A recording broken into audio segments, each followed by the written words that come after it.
Hey Gratitude Seeker, I will share with you today how I created my gratitude affirmation for a set amount of monthly income. I'll share with you what I took into consideration and how you can create your own personalized gratitude affirmation.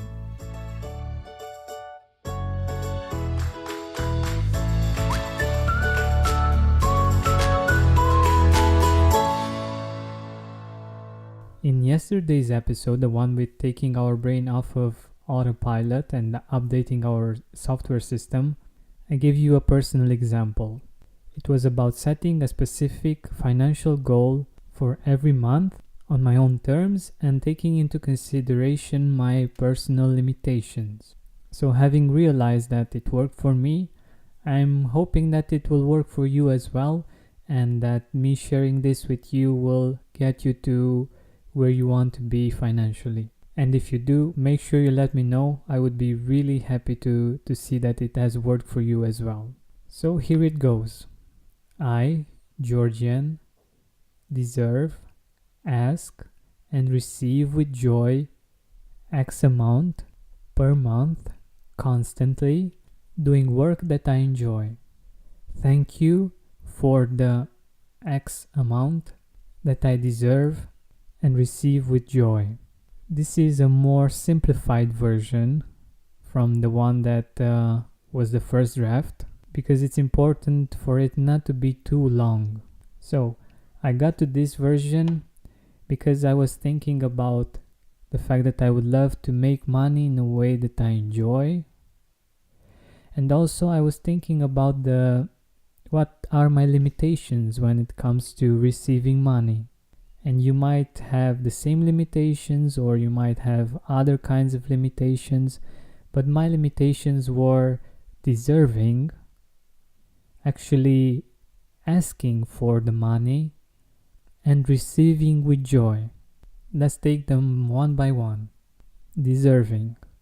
Sometimes when you do what you love, it might be harder for you to ask for money or to feel that you deserve it, because it's something that you do with joy that can actually be easy for you, and you might not think that it's worth paying for, maybe, or paying a certain amount. So reminding yourself that you deserve it is important. The second one is asking. If you're an employee, you don't need to ask much for money, but if you're a freelancer, an entrepreneur, every once in a while at least, you get into the position of asking a certain price for your services, for your products.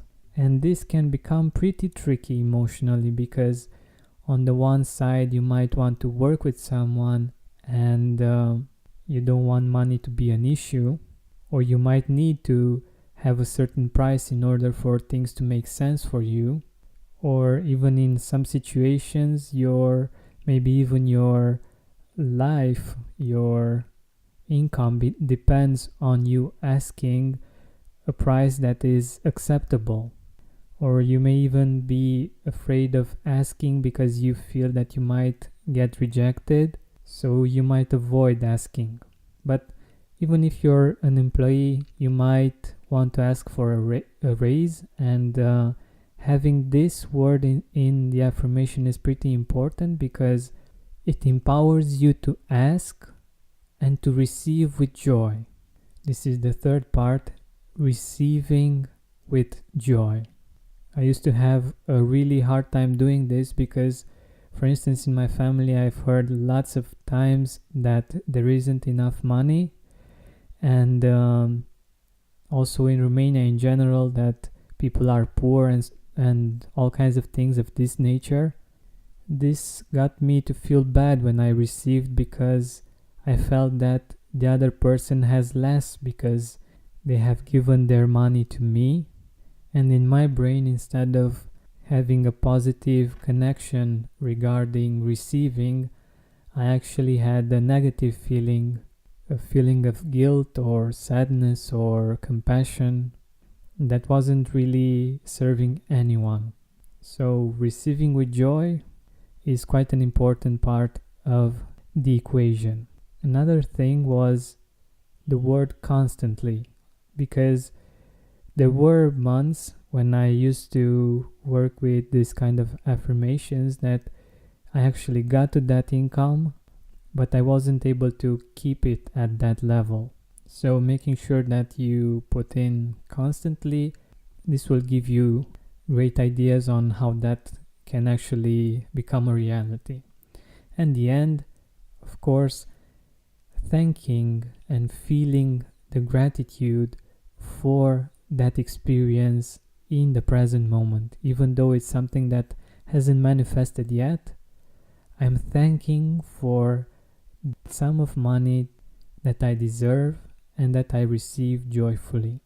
For you, there might be other limitations, other things that you desire, and you can be even more specific, but also try to balance it with simplicity. Like, don't make it very long because it tends to make it less powerful and also harder to keep up with. Like when you do the affirmation, when you print it out and put it around the house or on your vision board, you want to repeat it and you want to feel that feeling of gratitude.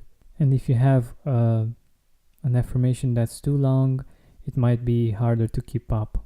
So basically, these are the 3 steps. First, decide on a sum of money and how you want to earn it. The second step is to see what your current limitations are. I've done a lot of inner work and self-coaching for this. And the third step is to actually write the affirmation, print it out, put it around the house, and read it out loud and feel the feelings of gratitude for that constant income that you desire. Hope you're going to try this yourself and see how it goes for you. You can do it as a game if you like, curious to see how it all plays along. And if you'd like, share this with a friend or two and let them know about this way of constructing your own personalized affirmation that can actually help you get to your desired monthly income. Thanks so much for listening. This has been Georgian Benta. I wish you an amazing day and don't forget to keep seeking gratitude.